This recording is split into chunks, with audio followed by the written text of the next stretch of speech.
Hello everyone, বন্ধুর বিয়ে বউ ভাত খাওয়ার পর ভেবেছিলাম যে এখন কিছুদিন আর নিমন্ত্রণ আসবে না, ঘরের কাজে বেশ ভালো করে মন দেব আর খুব বেশ রান্না বান্না করব। কিন্তু আজকে সকালে হঠাৎ করে একটা নিমন্ত্রণ এলো। আজকে সকালে না, কাল রাতে এসেছে। মানে আমার হাজবেন্ডের এক বন্ধুর শ্বশুর বাড়িতে সন্তোষী মায়ের পুজো, তো আমরা ওইখানে যাব সন্ধ্যার সময়। আর যেহেতু আমি সকালবেলা প্রত্যেক দিন একটা ড্রিঙ্কস খাই, যেটার মধ্যে আমি আমলা ইউজ করি আর কিশমিশ, তারপর ছোলা বুট খাই।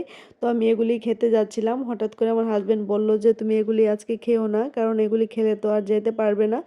আর এই পূজাতে নাকি টক খেলে যাওয়া যায় না। আর গত বছর সেম দিনে আমাদের নিমন্ত্রণ ছিল, কিন্তু আমি ভুল করে তরকারিতে টমেটো দিয়ে নিয়েছিলাম, যার জন্য আর যেতে পারিনি, কারণ টক খেয়ে নিয়েছিলাম। তো আজকেও যদি আমি খেয়ে নিতাম তাহলে যেতে পারতাম না। তো যাই হোক, মনে করে দিয়েছে, খুব ভালো হয়েছে।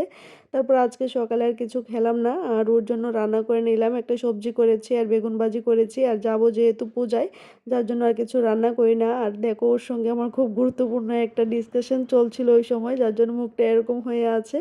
আর তোমাদের একটা জিনিস দেখাই, দেখো, মানে রোজ অফিসে যাওয়ার সময় যদি কোনো কিছু খুঁজে না পায় তাহলে এইভাবেই সব উলটপালট করে দিয়ে যাবে। আর যেগুলি গুছাতে আমার অনেক সময় লাগে, তাও মানে আমরা তো কিছুটা সময় রেস্ট করতে পারি সব কিছু করে।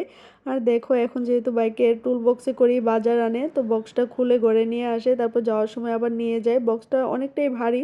আমি বলি যে তুমি নিচ থেকে আমাকে বলবে, আমি ব্যাগ দিয়ে নিয়ে আসবো, কিন্তু না, ও খুলে নিয়ে আসে। আর আজকে সকালে যেহেতু মানে কিছু খাইনি, তো ভাবলাম যে অফিসে যাওয়ার পরে আমার জন্য একটা ম্যাগি বানাই। আর ম্যাগি বলো, চাউমিন বলো, মানে এরকম খাবার জানি না কেন আমার মানে বিয়ের আগে থেকে এতটা পছন্দ না, আবার খাই না যে এমনও না, মানে মাঝে মধ্যে ধরো কয়েক মাস পর বা ঘরে যদি কেউ আসে তাহলে বানিয়ে খাই। আর আজকে যেহেতু সকালে কিছু খাইনি, তো খিদে পেয়েছিল, তার জন্য একটা ম্যাগি বানিয়ে নিলাম। আর ম্যাগিতে আমার যদি কাঁচা লঙ্কা আর শসা না থাকে তাহলে সত্যি ভালো লাগে না। কাঁচা লঙ্কা তো থাকে, কিন্তু আমার শসা ছাড়া ম্যাগি খেতে একদমই ভালো লাগে না।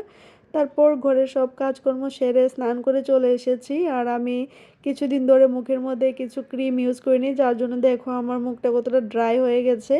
আর এই সানস্ক্রিনটা ইউজ করে নিচ্ছি, আর এটা যখন থেকে আমি ইউজ করছি মানে আমার সত্যি অনেক ভালো লেগেছে। মানে একটু ইউজ করাতেই মানে মুখটা একদম তেলতেলে হয়ে যায় আর খুব সুন্দর করে মেল্ট হয়ে যায়, যার জন্য এটা আমার এখন ফেভারিট হয়ে উঠেছে। তো এটাই আমি ইউজ করি। আর তোমরা কে কে এটা ইউজ করো অবশ্যই কমেন্টে জানাবে।